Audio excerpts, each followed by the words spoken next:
ওয়াসিম আহমেদ অনেক, আমি আপনার কাছ থেকে শুনি গালির প্রচলনটা শুরু হলো কিভাবে, কোথা থেকে, মানে গালিতে কেন ছাত্ররা কোনো ছাত্র সংগঠনের মধু খুঁজে পেল বলে আপনার মনে হয়? হ্যাঁ, আচ্ছা, যাই হোক, প্রথমত গালি শালীনভাবে দেওয়া যায়, অশালীনভাবে দেওয়া যায়।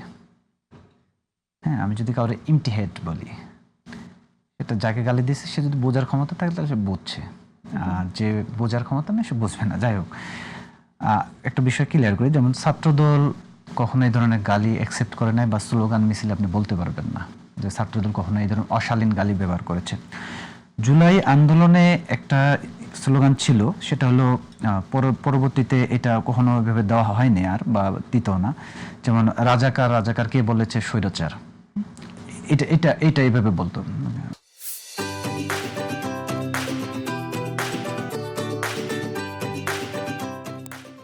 আর শাহবাগে যে মবগুলো সৃষ্টি হইতো, এখানে ছাত্রদল কখনোই এটা ওই 13 সালেও কখনো যায়নি। ম্যাডাম মানা করছিলেন, আমরা বুঝতাম না, তখন ছোট ছিলাম, আমরা বলতাম সবাই যাচ্ছে, আমরা কেন যাচ্ছি না।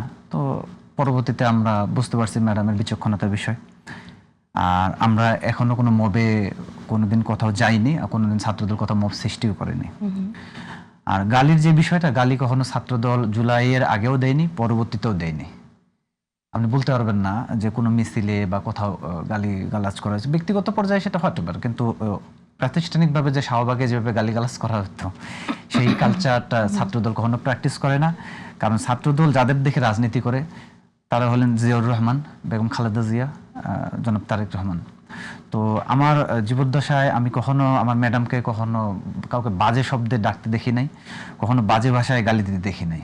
তো আমরা শালীন এবং ভদ্রভাবে রাজনীতি করার চেষ্টা করি, আর গালিগালাজের রাজনীতি পরিহার করা উচিত। আমরা বাংলাদেশ সভ্য এবং যে মানে বাংলাদেশ আমরা চিন্তা করি, সেই বাংলাদেশে যেতে গেলে তো গালিগালাজের কোনো অবস্থান নাই।